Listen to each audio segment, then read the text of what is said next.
Good afternoon from Zurich, and welcome to Leading the Green Transition, the Key Role of Women in Climate Action webinar. Thank you for joining us today. I'm Leila Toplik, and I will be your host for this session. Now, let's talk about why we're here today. We're here because the climate crisis requires diverse perspectives and solutions that can effectively meet the needs of diverse communities and address the global challenge. Women are not only disproportionately impacted by the climate crisis, but they're also on the front lines of climate action in their organizations and their communities around the world. And in this webinar, we will spotlight the important contributions of women leaders in climate. We will explore the unique paths that led them to climate work, what motivates and inspires them to work on climate, and we'll also dive into the conditions that are necessary for an equitable green transition. And while our fantastic panel will share their experiences and insights, we actually would like to invite all of you to contribute your learnings and your ideas, and to do that in a chat window and throughout this session. Now, how you can engage during this webinar. First of all, feel free to post your questions in the Zoom Q&A or in the chat window, and we'll try to get to as many questions as possible. We also got a number of questions submitted through the registration process, and thank you for that. The recording of this webinar will be shared with you in email. And then finally, do follow us on LinkedIn and sign up for our newsletter for continuous updates on the carbon removal market, on policy and innovation. All right, it is time to introduce our amazing speakers. Just a heads up, Stacy Kauk from Shopify isn't feeling well, so she won't be able to join us today. She hopes to participate in future webinars, and we wish her a quick recovery. Now with that, I am thrilled to welcome first Dr. Anousheh Ansari. Anousheh is the CEO of XPRIZE. She's an astronaut, a serial entrepreneur, and a global change maker. She's also an author. Her memoir My Dream of Stars, shares her life story as inspiration for young women around the world. Welcome, Anousheh. Next up is Erin Burns. Erin leads Carbon 180, the first US carbon removal nonprofit. She's leveraging her Senate experience and her work on coal community transitions to drive an equitable and sustainable green transition. Welcome, Erin. Next up is Emily Jackson-Kessler. Emily is the Senior Vice President of Sustainability at the Economist Group. Among many other talents and skills, she has an extensive background in sales, business development, and global partnerships that she's using to steer the Economist's ambitious climate strategy. Welcome, Emily. And last but not the least is Bilha Narangu.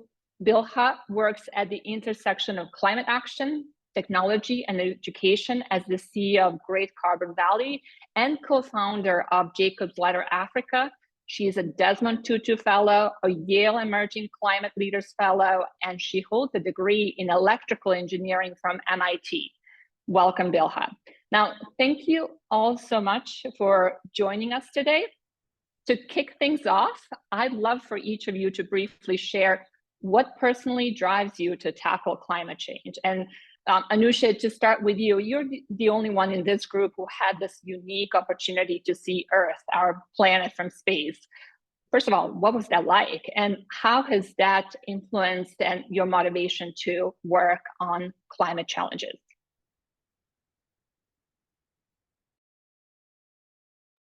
Oh, you're on mute.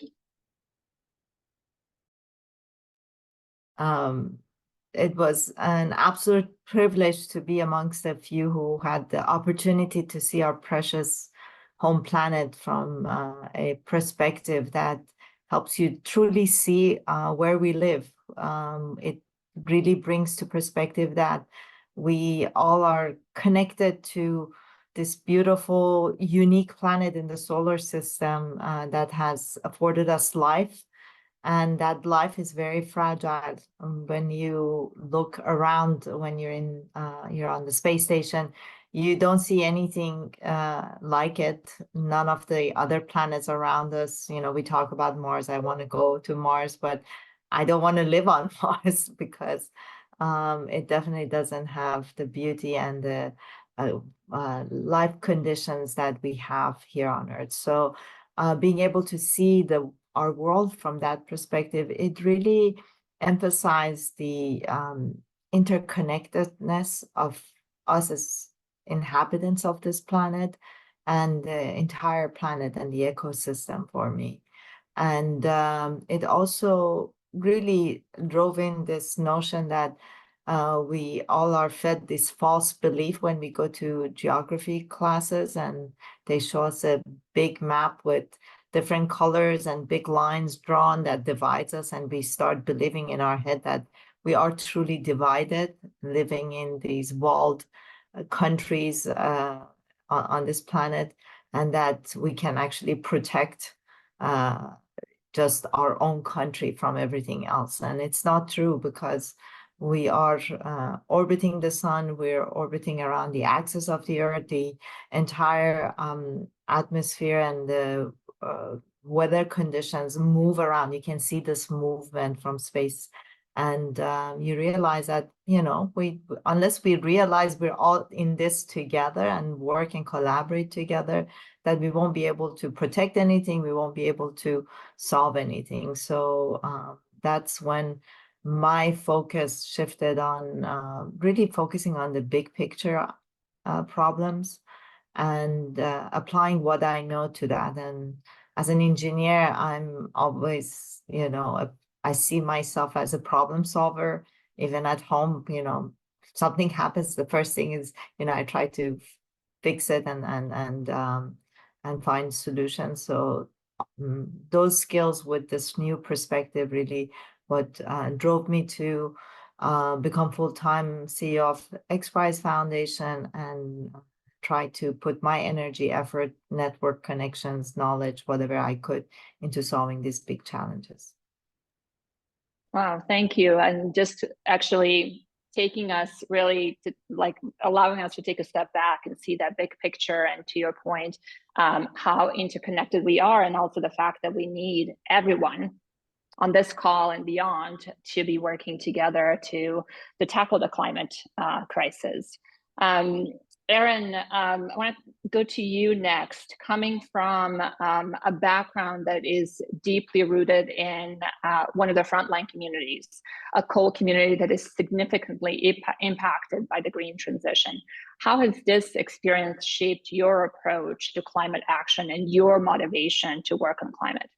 Yeah, thank you so much for that question. Yeah, I grew up in southern West Virginia, about a mile or so from an oil refinery, surrounded by coal, and it is the reason that I work on climate. And I think probably not for the reason that most folks imagine, that coal is this awful thing, that we have burned a lot of coal and it's very bad and we need to address that. We shouldn't keep burning coal, of course.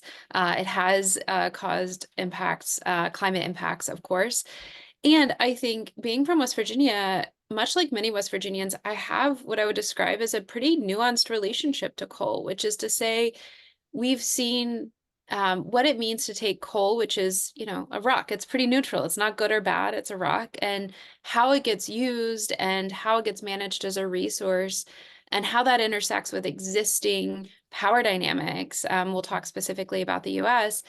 That's where you get problems. And I think in particular about things like, we have a lot of pride in West Virginia around the role that we have played in, the US labor history and the coal workers and what they have fought for through the United Mine Workers and other unions that have benefited a lot of other people. And but all of that work that was done, all of the impacts that were borne by those extraction of coal in those communities, the water impacts, the mine safety impacts, the black lung and other health impacts, that lived with places like West Virginia, but the wealth that was created from coal, the benefits, were largely shipped out of West Virginia. They weren't seen there. And I think for me, what has been so important and shapes how I work on climate and carbon removal is this idea that climate technologies, again, much like coal, they're just a thing. They're not inherently good or bad, but how they get deployed, how they get managed as a resource is where we're going to see them be either a tool for environmental justice or a tool to exacerbate existing injustices. And so I think in particular, when I think about carbon removal, it's an exciting opportunity because it is absolutely essential that we remove CO2 from the atmosphere. There is too much CO2 in the atmosphere. And how we do that, who gets to make decisions, the power dynamics, who's in the room, that's going to determine not only if we meet climate goals, but if those things, if the number of pathways from direct air capture to soils, if those actually result in benefits to the people. The whole reason we're working on climate change is because of the negative impacts to people. You talked about how women across the world disproportionately bear the impacts of climate change. And so we want to make sure that, you know, electrification in general, good for, you know, human outcomes. The way that coal was used to get there in a lot of ways also caused a lot of harm. And so thinking about things like carbon removal and how do we deploy them in ways, again, that are tools for improving human experiences, that are tools for increasing justice and not exacerbating existing injustices. Thanks so much, Erin, also for bringing that perspective around like how do we actually transition the communities to this climate economy? How do we actually not only develop the solutions, but also deploy them in a way that is equitable and closes potentially some of the existing gaps that we see. So for example, the kind of the low number representation of women in some of the traditional energy sectors. We'll come back to that later. Bill, so for years, you worked at this very interesting intersection of two massive challenges for the African continent, youth unemployment on one end and climate crisis on the other end. How have these experiences informed your commitment to climate and your approach to finding solutions to both? Thanks, Leila. Really good to be here.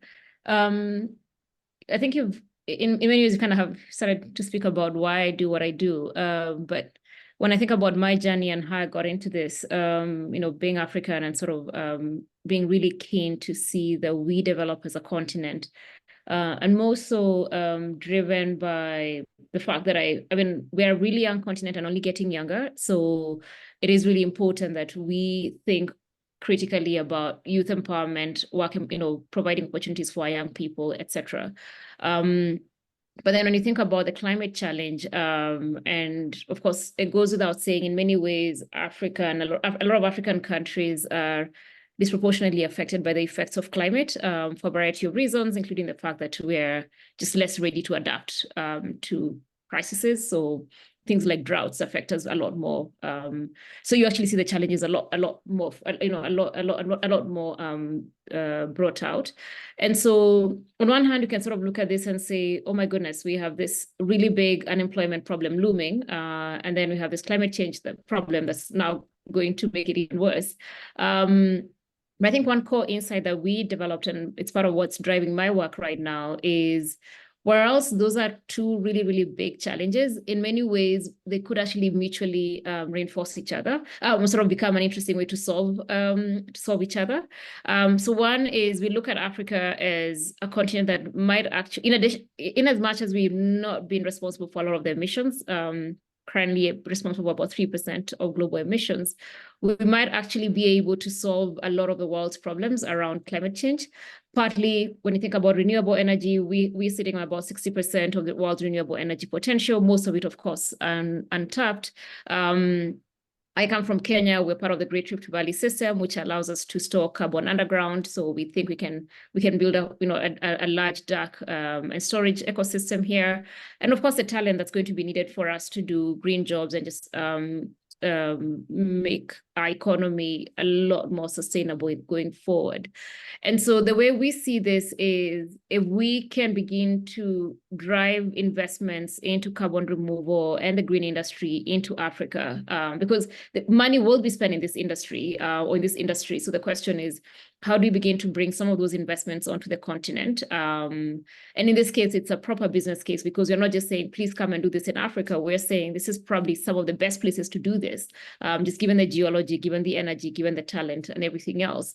We not only hold a chance to helping the world decarbonize and solve the climate problem, but it also helps us solve the unemployment problem, because now you're creating a whole new industry and jobs in an industry that didn't exist before. So at least the way I think about it is, how do we prepare young people, make sure they're ready for this green economy, but at the same time, how do we make it possible for people that are looking to invest in the carbon industry or the green economy to think of Kenya, to think of Africa as a destination of choice, and not just, oh, we have to do this because it's Africa, but actually doing this because they see the benefits, both commercially, but also the impact.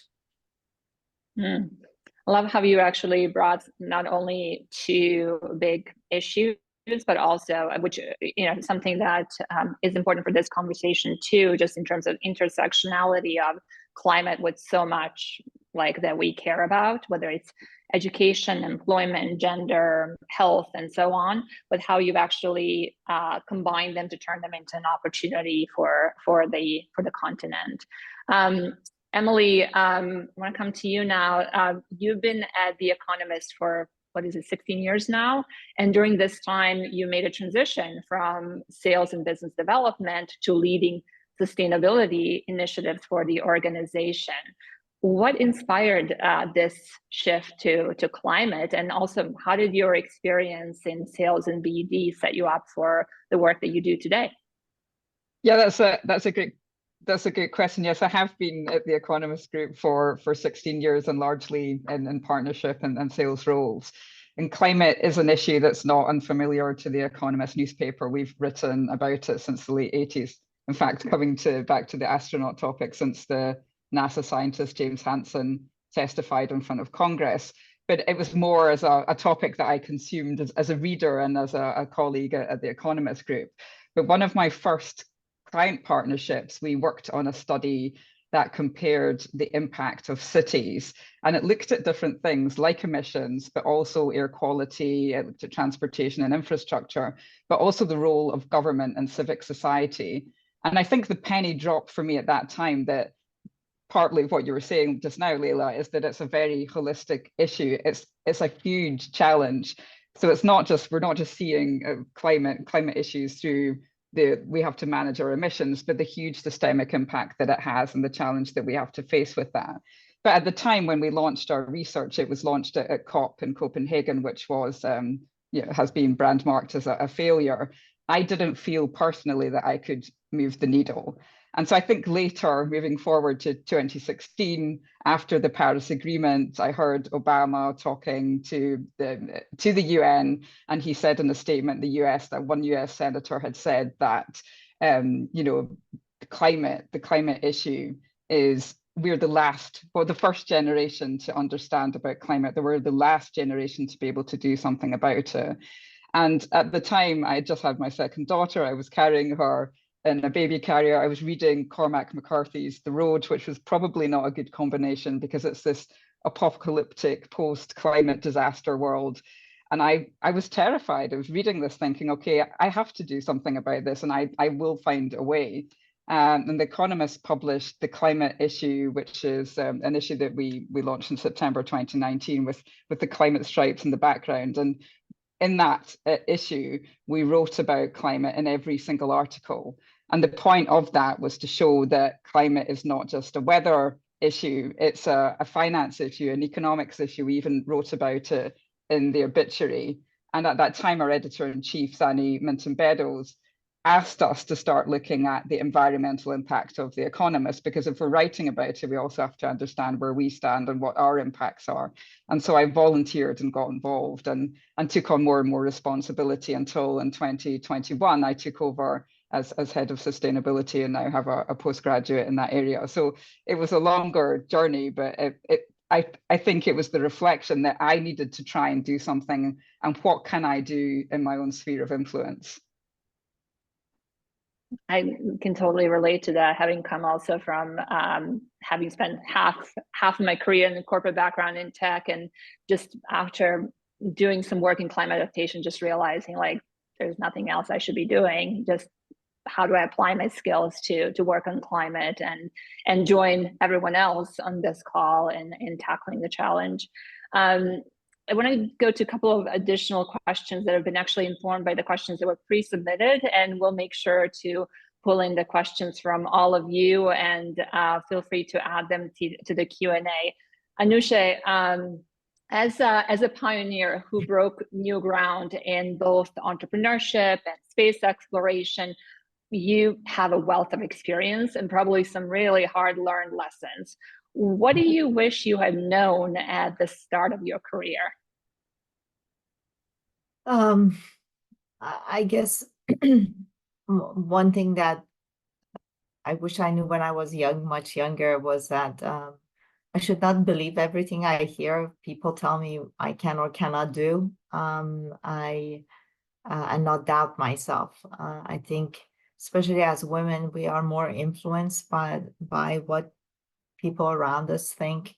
Sometimes just closest people to us, our family, our spouse, and if you don't hear the support, or if you hear actually discouraging remarks, it sort of slows you down. It makes you think twice, and makes you not take some risks that sometimes it's necessary as an entrepreneur, or when you're working on big audacious ideas. So I think that would be probably one thing that I hope I was more mature back then and not listened. I quickly learned my lesson, and I have not listened to anyone since then. I listen to advice, but I don't let them discourage me. If I need to do more homework, I do my homework. Yeah. Yeah, one of the things that I remember you also saying, don't give up on your dreams. And that's kind of core to the book that you wrote, and how critical it is to just even just take small steps every day towards your dream. That's true. That's how I ended up shifting and switching to different pathways in my life. And I wanted to go to space since I was, probably 6-7 years old, like a lot of young people. But unlike a lot of young people, I didn't give up on it. I had no clue. I grew up in Iran, so growing up, there was no space program. There was nothing around that would give me an inkling of hope that I would ever be able to go to space. Nevertheless, I just, figured I'm gonna find a way, and I'm going to find the pathways that I wanted. And when I ended up coming to US, migrating here, and taking an engineering path and becoming an entrepreneur, I was very far from that dream, but still didn't want to give up on that dream. And to remind myself, I had, pictures, images of space. I read articles. I subscribed to every magazine back then, and tried to make sure that I don't forget about my dream. And once I had the opportunity and sold my company is when I went back to school and studied astronomy and started figuring out, okay, now how do I do this? So I had a few resets in my life, but all for good reasons. And the last one has been XPRIZE, and working on some of the grand challenges that I'm working with our team now. I love this. So don't give up on your dreams, and then also big audacious ideas require risk, and don't take everyone's advice. So be mindful. Emily, what about you? Are there particular insights or advice that would have potentially made any difference for you, or that you might want to pass on to those just beginning their journey? Well, I mean, building on what Anousheh just said, and obviously, when I talk about being entrepreneurial, it's more as a salesperson and not as being an astronaut. I do think I agree with what she's saying. Salespeople or people that are in commercial roles often get a bad rap, but you have to think about the types of skills you're taking in. And if I had reflected earlier on the types of skills that I have, you work autonomously, you need to be entrepreneurial. you fall down, you get back up, and if a door is shut, you try and open the next door. Those are the types of skills that I think you absolutely need in the climate space. You need to have an entrepreneurial instinct, but you also have to be you have to be great at communication. So you have to understand who's in the room with you. How do you persuade them? How do you engage with them? Often coming with arguments that are perhaps, too emotional, or, I mean, we all know where we're going with climate. It is not a good future, but that's not necessarily what people in the room want to hear from you. And so it's understanding, how do I move forward with my strategy in that particular moment? I think if I had reflected on that earlier, I would have probably taken more risks earlier. Yeah, I think this is a super important point. Also, just touching on some of the questions that came through the registration process, is this point about transferable skills and applying the skills that you might be using today, let's say in communications or sales or partnerships, and thinking about how to put them to use in climate space, if that is your dream. Bill, coming to you, you've risen to leadership positions in different sectors over and over again. What have you learned about what leadership is, and then also what kind of leadership is required for tackling the climate crisis? I think, as I said earlier, that's a question that we can spend hours trying to answer. But I think there's different ways that I think about leadership. But the one thing is this idea of being the person that's willing to go into the unknown. And I guess when I think about my own career, I've had to do things that no one's done before. And usually later on, my friends would look back and would kind of tell me, oh, we're kind of worried for you when you were doing that, but we didn't want to tell you. Then it all works out. They're like, oh, we're glad it worked out. And I think, to what's been said earlier, if you kind of listen to people, you probably never do anything, because there's always a thing around risk and just let's do what's safe. And I think for some of us, and I think that we are sort of privileged in the sense that we've either had the kinds of education or backgrounds that could sort of allow us to play it a bit safe, where you can get a nice, and there's nothing wrong with that, don't get me wrong, but you can get a nice, easy, life and just kind of coast away. But you'll probably have a good, comfortable life, but not necessarily make much of a difference. So I think this idea of being a lot more willing to just break boundaries, go out, see what's possible, and come back and say, guys, it's actually possible. I think it's an important thing to keep in mind as a leader, because everyone on the team, I mean, and I think it's interesting when I speak to leaders, and there's always this idea, they're not necessarily the bravest people. They have their own fears, they have their own concerns, but usually the difference is the person who's saying, you know what, I'm going to kind of suppress that and go forward. And once you sort of break the boundaries and people are like, oh, okay, that's feasible, that's doable, they sort of follow you. And I think we're not going to get into new frontiers unless people are willing to go into the unknown. And so I think this aspect of going into the unknown and showing people the pathway, I think, is an important aspect around leadership. And I mean, the other things I could speak to, but I think just wanted to kind of bring that out. Yeah, I think also this connects nicely to what Anousheh was saying, is just in terms of big, audacious ideas require risks. And to your point, leadership is about being bold to go where no one else has gone before, and paving the path for others to follow. And that's also what's required to tackle such massive challenge that we face. I also want to invite others to contribute if they want to on any of these points.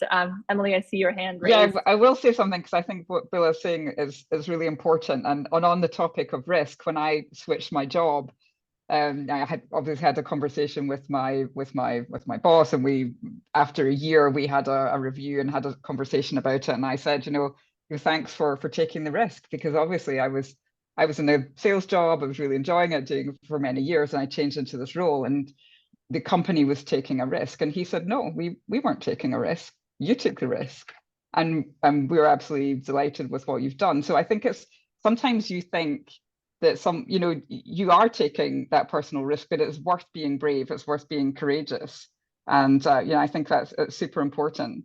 But I thought it was having a sponsor and a mentor in your organization or wherever you are in your life. There are certain people that will help you open that door, or will also encourage you. So where there are people that will will say things that don't encourage you to take the next step. There are others that will open doors for you or kind of nudge you on, which I think is important too. Thanks for bringing up this also point around what is that enabling environment that's required for you to actually take these risks. So the question, the topic of sponsors and mentors.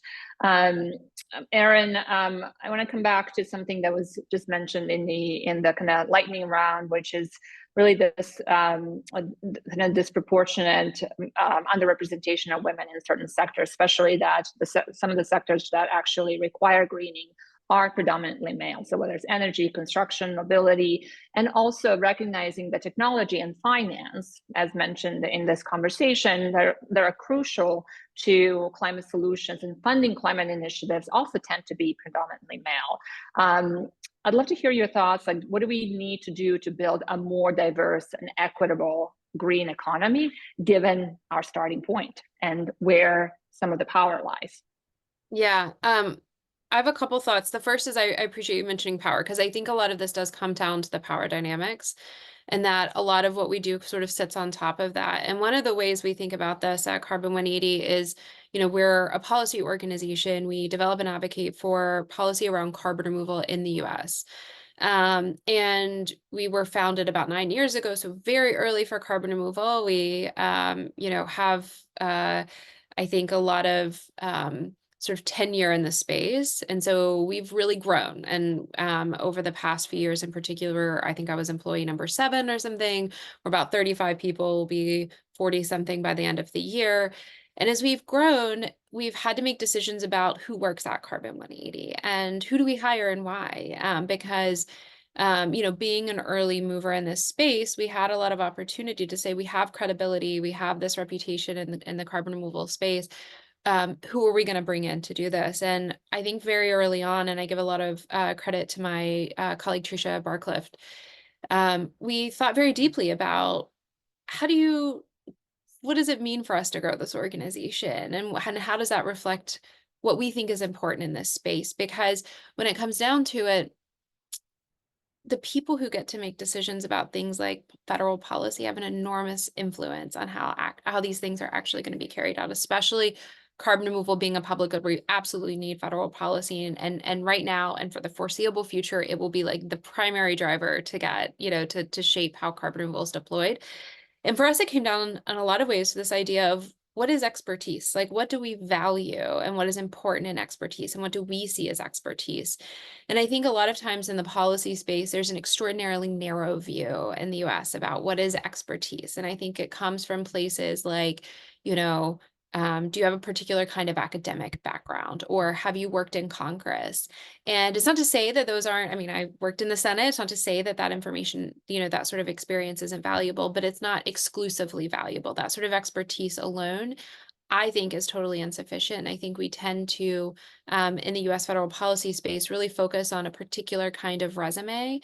And not only does that mean that you only get a particular kind of person who already has access to these places. It's not just a predominantly white space, but it's one really steeped in white supremacist norms. So you get one sort of idea of how the world works. You get one theory of change about how the world works and what will be effective in driving things forward. And so for us, we've really thought deeply about what does it mean to value a much broader set of expertise. And you will see at Carbon 180 that most folks aren't coming from having worked on the Hill. Folks have various kinds of academic backgrounds. We certainly do not require college degrees to work at Carbon 180. And I think that this, for me, is really at the heart of why we're impactful, because we have folks who have very different kinds of expertise, very different kinds of experience. And so they're not just going to come in and say, this is how things are done. And I think that that's what happens a lot when you have everybody working on a problem who's had the exact kind of same sort of experience, same sort of resume, grew up in the same sort of ways, that they all tackle the problem in the exact same way. And that doesn't lead to a particularly effective solution. And it certainly doesn't lead to particularly equitable and just solutions. And so I think, how do we address climate change? We need to get at these deeper underlying issues of what is expertise. And I think, Bilha, when you were talking, I was thinking about this idea that I think too, as women, it's easy to come in and well, I'll speak for myself, accept people's, accept the existing sort of like, this is how things work.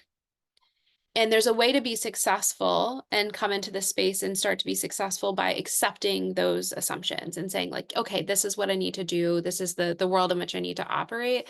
And I think what's for me felt very powerful that happened at Carbon 180 for me was to say, what if we just didn't, to work with people who maybe weren't even like, they were like, I don't even have those assumptions about how the world works. That's not where I'm coming from. And to say, what if our version of success is pushing against those, is to question those sorts of assumptions of this is how things work and this is how we're going to do things, and that things like success and innovation can be looked at not just from, are you doing the same things that you know, men over the past several decades have done to be powerful and successful, but are you you know, more fundamentally questioning these ideas of power and success.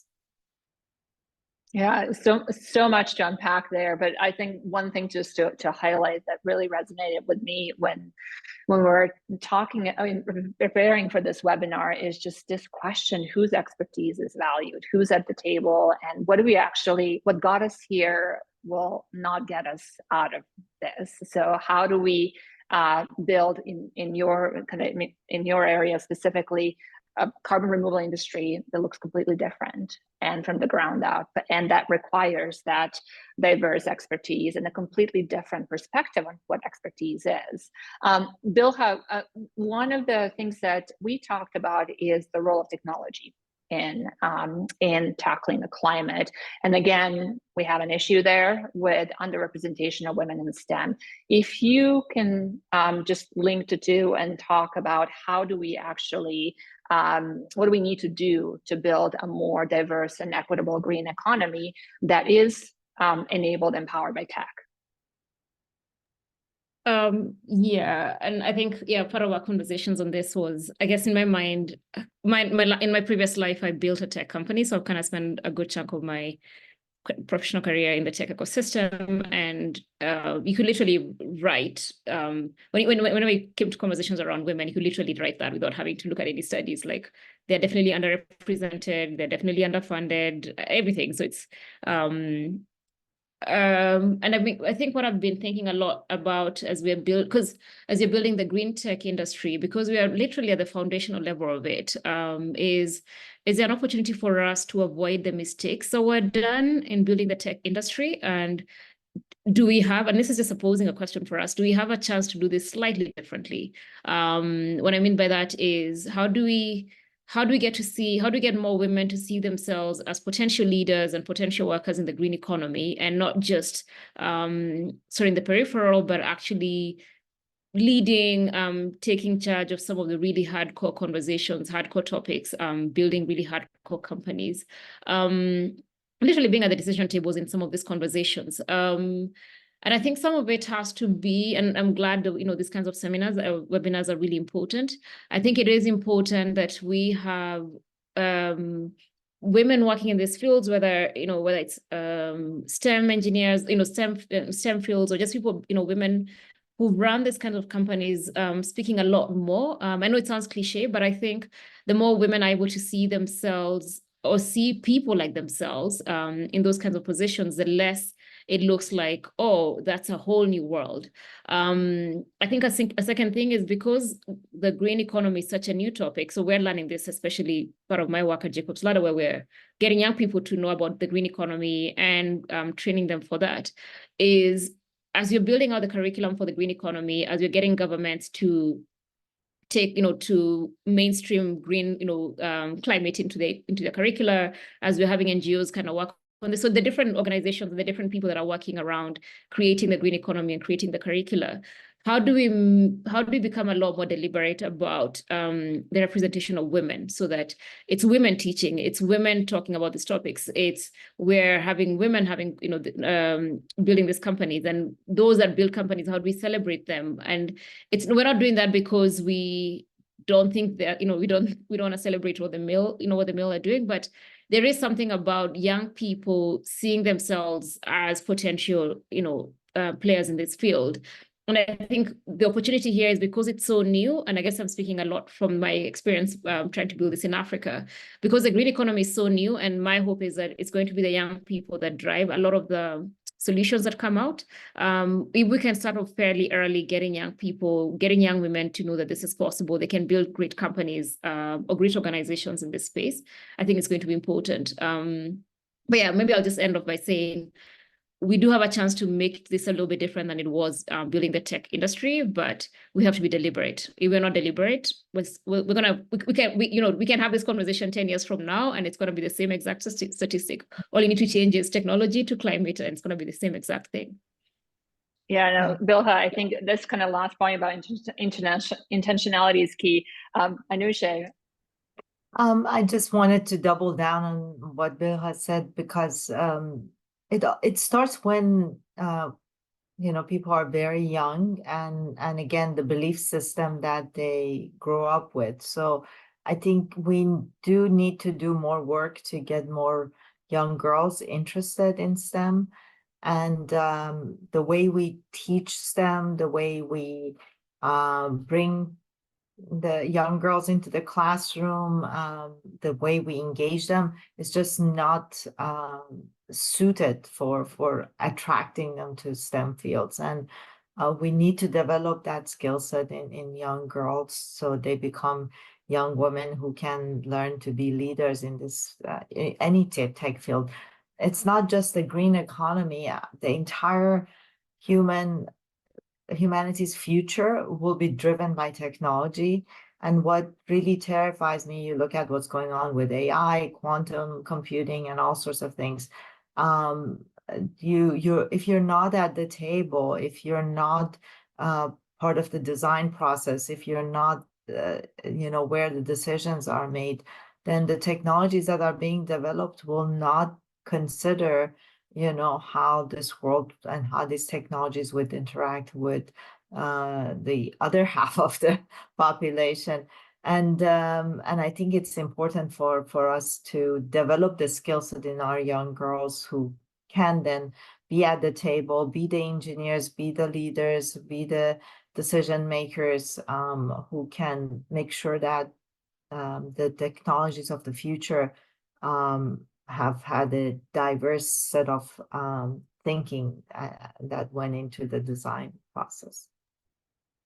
Yeah, thanks, Anousheh. I think also highlighting this just the importance of starting early, and then building on what Bilha was saying, is this kind of intentionality around creating the supporting system, like from early on, but also having role models and educators in kind of that look like you, to help you see what might be possible.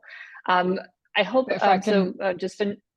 Yeah, can I add to that as well? I think it's not just Absolutely. about having young entrepreneurs at the table, it's keeping them there.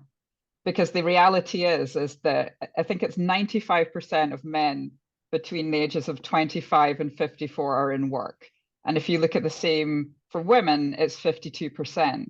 So I think you have to unpack the reasons for that. And there's some great work that Claudia Golden has done. She won the Nobel Prize for economics, looking at gender inequality, and came up with really interesting findings on the role of time and place. So what time are you living in, or what time are you existing in? And some work has been done to build on that by Princeton students. And they talk about this motherhood penalty. So the penalty of having kids and what happens after that. So after having your first kid, after having your second kid, and it's really dramatic, the amount of women that are dropping off the workforce and are just never coming back. So people that would have been great entrepreneurs at the table are perhaps seeing it differently, or they're in I think she also, Claudia Golden also talks about greedy jobs. She talks about social norms, which is something that, I live in Germany, you're in Switzerland, or play a very strong role in whether you're going back to work full-time or part-time in other parts of the world, of course, as well. And I think companies need to think about how they are, looking at gender within their organizations. Are they collecting data on gender? How are they measuring it? Where are women in the top jobs? So when they're coming back, are they actually in those positions?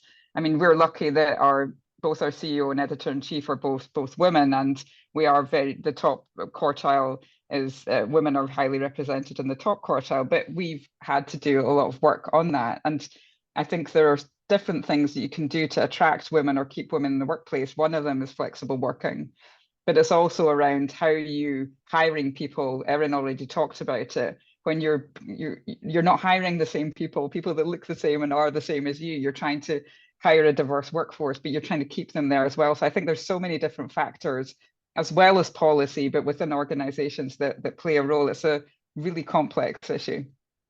Yeah, I was just going to add, like, I think this is so interesting because, yeah, I became executive director. I was our policy director. My first child was 5 months old in the pandemic. I didn't have any childcare, so she was just with me the whole time. And I was very lucky. Noah, our founder and then executive director, didn't care about that. You know, he had his daughter and he was a very involved parent.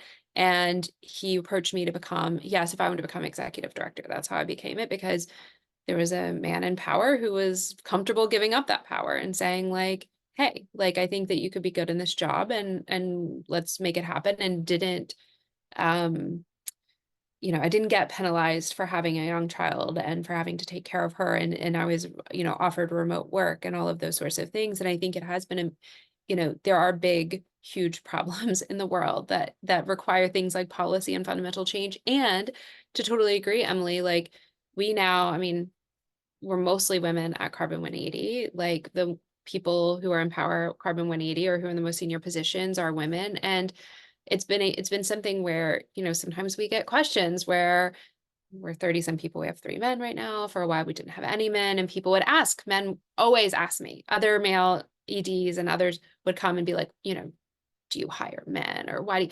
And it's like, for us, so much of it though became something where we got so many amazing qualified women because we had shaped a workplace where we have a 36-hour work week, where we've got, you know, we pay really well for an NGO, we have remote work, we have lots of sick and PTO time, we have, you know, parental leave, we have all of these things. You know, we have women who bring, you know, I brought my kids into the office when I need to because school's out or whatever's happening, and we have that environment. And so we've been able to bring women into this space because we get very qualified women who are excited to work in a place where they can push the boundaries on something like carbon removal and climate, but they're able to actually make that sustainable for their lives. And it's responsive to the like real living conditions of women today, not just saying, oh, we hope that the US government passes leave.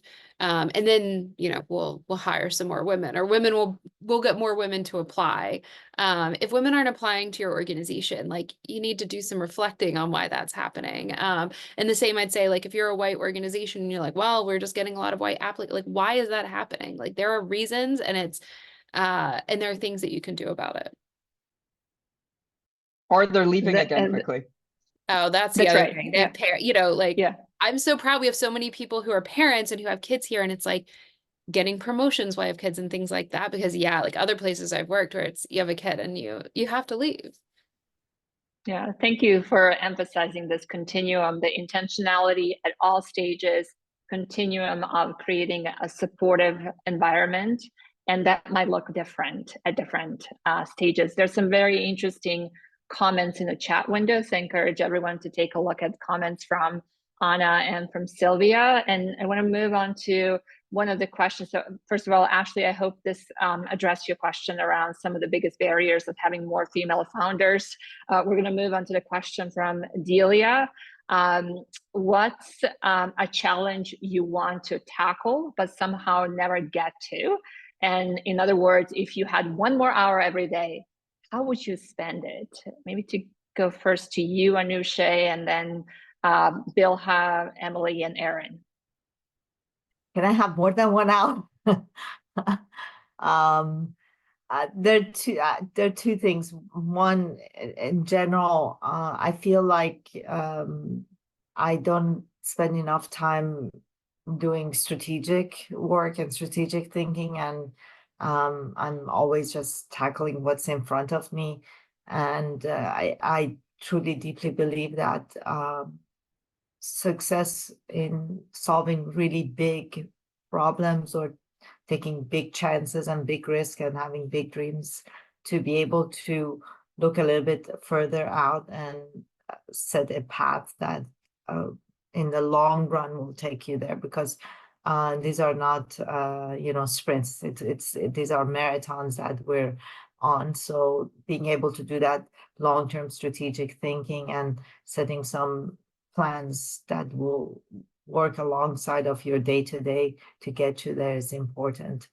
And in general, topical, right now, where we are with artificial intelligence and how fast it's growing and changing, and how most of the world is disconnected from the impact that this will have on the future of humanity, is what keeps me up at night. And if I had extra hours, I would try to focus on that a little bit more. Thank you. Bilha, what about you? Yeah, it's an interesting question. But I think, I mean, I've tried to think about different things, but one is it's something that's kind of kept me up. It's a question I've asked for a while, which is how do we bridge the gap between innovation and what's happening on the ground, and what's actually, and especially innovation within among young Africans, but I guess among young people globally, or the potential for innovation with where the solutions really lie or where the resources really lie. And in some ways, I've tried to do that with my jobs, the different things I've done, but I still feel like there's a significant gap. And what I mean by this is, you go out there and you meet really brilliant kids, or people with some really amazing ideas, and you just know they'll probably never ever get a chance to, get in front of the right people who would have the resources, or to get them to go ahead. And in a way, I feel like it's not that they're losing out, but I think the world is actually losing out because of this amazing, brilliant minds that are not getting utilized in the way that they should get utilized. And so finding ways to shorten those bridges, or how do we identify these really brilliant people, or brilliant could mean different things. Of course, I'm probably biased because I'm an engineer, but brilliance, I do recognize, or genius comes in different ways. And I think more so now that we're looking to tackle something that is of such immense global significance and affects everyone, we can't afford to be losing out on interesting ideas that are happening in different places. So I think this idea of just how do we identify what's happening on the ground a lot faster and give it the support that it needs to move it quickly, I think is an important one, which I'd love to spend more time on, but I don't have 36 hours in a day. Thanks for highlighting that. Emily or Erin, would you like to add anything? Yeah, I mean, if I had another hour in the day, it would be, I think, encouraging everybody to think about the fact that every job and their jobs are climate jobs, and how can they take influence within their own spheres, whether that's in their families, whether that's things that they do outside of their work, whether that's in the office environment.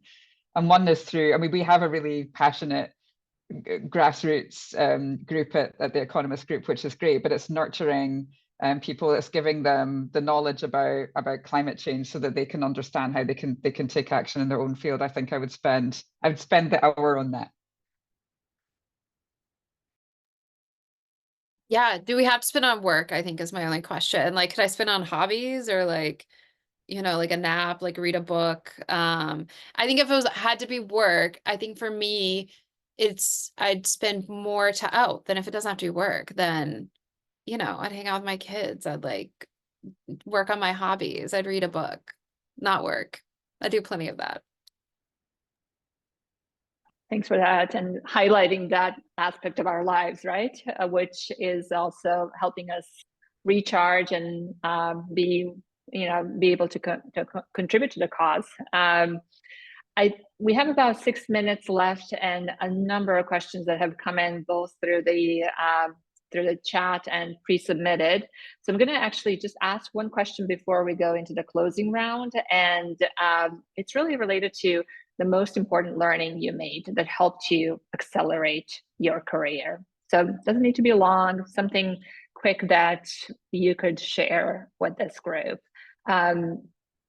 Should we go the other way around, Erin, or whoever wants to go first? Erin, go for it. I don't know if this is something that's particularly common with women, but the biggest thing for me is coming into the ED role, I thought I need to know how to do everything. My job is to know how to do everything at the organization and be able to be an expert on all of this so that I can make really good decisions. And I think this idea that I don't have to do everything, that I can, my job is to hire people who know a lot more than I do about things, to trust them, to trust myself. I think, Anousheh, that point about, not letting people's criticisms and doubts get you when you sort of like hear that and you might question yourself, and then you hear that voice inside and you're just like, I'm pretty sure that like that's not listening to that. But yeah, not having to be the expert on every single thing, really knowing the part that you're gonna do and that you're gonna be good at, and being around people you trust and who are brilliant. And that for me made a very big difference in my career. Love that. Anousheh. One thing that I've learned is that I think it's important, especially for women, is to speak up. A lot of times we have all these ideas or thoughts or things in our head, and we doubt ourselves that, oh, maybe it's a stupid idea. Oh, I'm sure it's obvious they already know this. This is a stupid question, and we don't say it.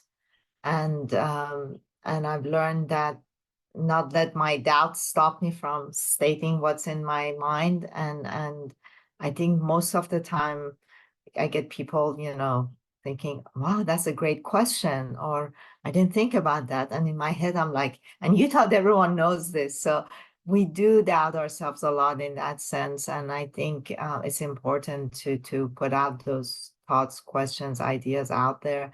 And, I see a lot of men repeating other people's comments 2 minutes later and doing it very proudly and with confidence.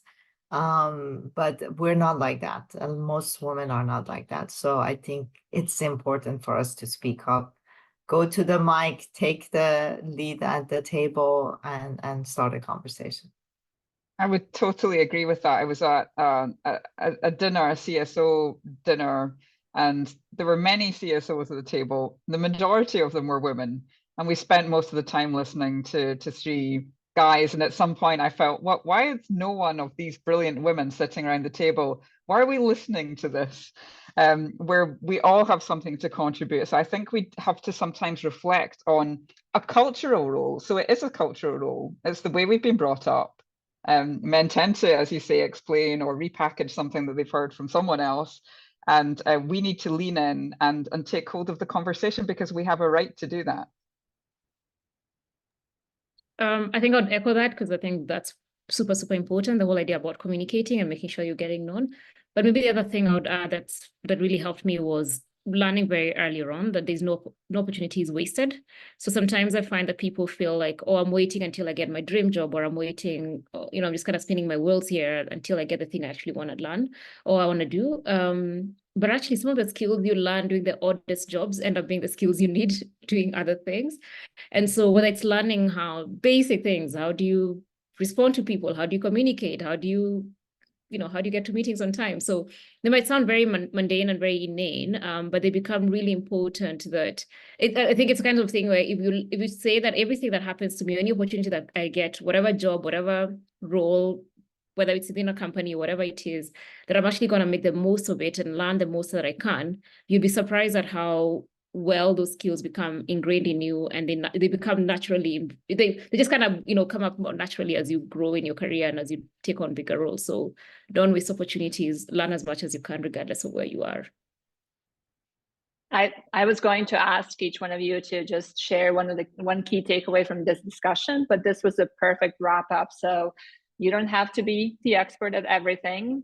Speak up and lean into the conversation, and there's no opportunity wasted. This is fantastic. And I do actually want to echo and amplify the message from one of the attendees, Gyami. Thank you to all of you for your candor and inclusive leadership. Wonderful to hear from climate champions from such different backgrounds and origins. So thank you, Anousheh. Thank you, Bilha. Thank you, Erin. And thank you, Emily, for sharing your work and your experiences. Thank you to all of you who shared the questions and participated in this discussion, and looking forward to continuing this offline and in person at some point soon. Thank you very much for joining us for this webinar. Thank you, Leila. Thank you, everyone.